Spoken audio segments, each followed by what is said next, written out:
നമസ്കാരം. നെയ്യാറ്റിങ്കര ഗ്രാമത്താണ്. ഇന്ന് രാവിലെ 4 മണിക്കാണ് നെയ്യാറ്റിങ്കര ഗ്രാമപ്രദേശത്ത് ദേശീയപാതയിൽ തന്നെ നിയന്ത്രണം വിട്ട മിനി ലോറി ഇത്തരത്തിൽ വ്യാപാര സ്ഥാപനത്തിലേക്ക് ഇടിച്ചു കയറിയത്.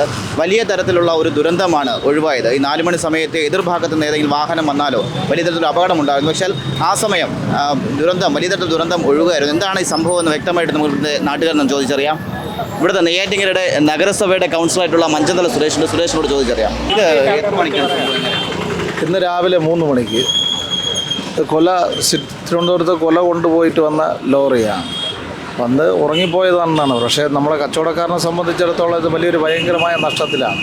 അദ്ദേഹം അടുത്ത് ഇങ്ങനെ നടത്തുന്ന 3 ഷട്ടർ പോയി, അകത്ത് ഫില്ലർ പോയി, ഏകദേശം 5 ലക്ഷം രൂപയോളം ബിൽഡിങ്ങിൻ്റെ, പിന്നെ അതുകൂടാതെ അദ്ദേഹത്തിൻ്റെ ഉപകരണങ്ങൾ, ഇപ്പുറത്തെ കടയിൽ സിമൻറ്റും കമ്പിയും മറ്റേത് അപ്പുറത്തുള്ളതെല്ലാം തട്ടുകട ആയിട്ട് ഹോട്ടലായിട്ട് നടത്തുന്ന ഗ്യാസൊക്കെ അപ്പുറത്ത് നിന്ന് അതൊന്നും പൊട്ടിത്തെറിക്കാത്ത വലിയ അപകടം ഒഴിവായി എന്നുള്ളതാണ്. ഇത് ഉറങ്ങിപ്പോയതാണ്. പിന്നെ ആളുണ്ടായിരുന്ന ഇവിടെ ഇവർ ഏകദേശം 12-1 മണി വരെയൊക്കെ ഇവർ കട ഇവിടെ ഉണ്ടായിരുന്നതാണ്. ജീവനക്കാരും നാട്ടുകാരും എല്ലാം കൂടി ഇവിടെ കാപ്പി കുടിക്കുന്നവരെല്ലാം ഉണ്ടായിരുന്നതാണ്.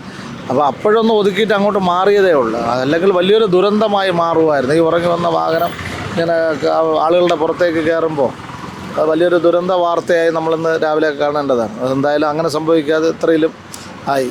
ഇപ്പോൾ തമിഴ്നാട് വാഹനമാണ്. അപ്പോൾ അതുകൊണ്ട് നമുക്ക് ഈ വാക്കാല് പറഞ്ഞിട്ട് പോകുന്നതല്ലാതെ നിയമപരമായിട്ട് തന്നെ ഇത് ചെയ്യാമെന്നുള്ള ഒരു ഉറപ്പിന്മേൽ പോലീസ് വന്നു. പോലീസ് നല്ല സഹകരണത്തിൽ തന്നെയാണ് നിൽക്കുന്നത്. ബാക്കി കാര്യങ്ങളുമായിട്ട് മുന്നോട്ട് പോകാനാണ്. ഈ പ്രദേശം സാധാരണ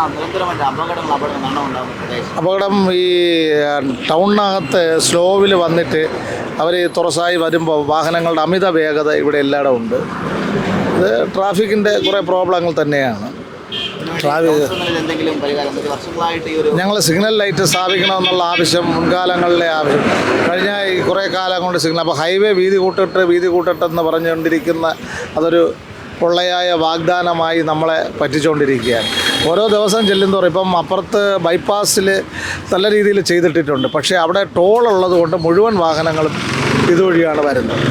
ടോൾ കൊടുക്കാൻ മടിച്ച് ഇതിലേക്കൂടി വരുമ്പം നമുക്ക് ഇവിടെയുള്ള സാധാരണ ഹൈവേയുടെ ഇരു സൈഡുകളിൽ ഇരിക്കുന്നവർക്കും കച്ചവടക്കാർക്കും എല്ലാം വളരെ ബുദ്ധിമുട്ടായിട്ട് തന്നെ പാറശാല മുതൽ നമ്മൾ നെയ്യാറ്റിങ്കര ബാലരാമപുരമൊക്കെ എന്ന് പറഞ്ഞാൽ വളരെ ആകെ തകർന്ന മേഖലയായി മാറിക്കൊണ്ട് വാഹനപ്പെരുപ്പം ഭയങ്കരമാണ്. ഇതിലൊരു 90% വണ്ടികളും കളിക്കവളയിൽ നിന്ന് തന്നെ തിരിച്ച് ബൈപ്പാസിൽ തിരിച്ചുവിടുന്നതിനുള്ളൊരു സംവിധാനം പോലീസിൻ്റെ ഭാഗത്തുനിന്ന് ഉണ്ടാകണമെന്ന് ഞങ്ങൾ മുമ്പേ വെച്ചിട്ടുള്ളതാണ്. ഇതാണ് ഈ വ്യാപാര സ്ഥാപനത്തിൻ്റെ ഉടമ. ഇത് എത്ര മണിക്കാണ് സംഭവം നടന്നത്? 3:00 മണിക്കെന്നാണ് പറയുന്നത്. ഞാൻ 4 മണിക്ക് കടവറക്കാൻ വന്നപ്പോഴത്തേക്കാണ് ഇത് കാണുന്നത്. ഒരു 5-6 ലക്ഷം രൂപയുടെ നഷ്ടപരിഹാരം അതിനകത്തുണ്ട്. 3 കുറേ കടയും തകർന്നിരിക്കുകയാണ്. ഗ്യാസ് കുറ്റിയുണ്ട്, ഫ്രിഡ്ജുണ്ട്, അലമാരകളുണ്ട്. ഫ്രിഡ്ജും അലമാരെല്ലാം പോയിട്ടുണ്ട്. അത് കട സിമൻ്റ് കടയും സാധനം വാടകയ്ക്ക് കൊടുക്കുന്ന ഇത് തട്ടുകടയാണ്. പോലീസിൽ അറിയിച്ചുകൊണ്ട് പോലീസ് രാവിലെ വന്ന് നോക്കിയിട്ട് പോയായിരുന്നു.